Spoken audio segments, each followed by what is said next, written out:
যখন বেশিরভাগ পরিবার তার সন্তানের মাধ্যমিক পরীক্ষায় ভালো রেজাল্ট করার জন্য ঘটা করে সাফল্য উদযাপন করছে, তখন কর্ণাটকের একটা পরিবারের সম্পূর্ণরূপে ব্যতিক্রমী চিত্র পাওয়া গেল।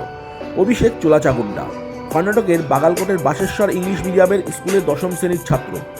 মাধ্যমিক পরীক্ষায় সমস্ত বিষয়ে সে ফেল করেছে। 625 নম্বরের মধ্যে মাত্র 200 নম্বর পেয়েছে।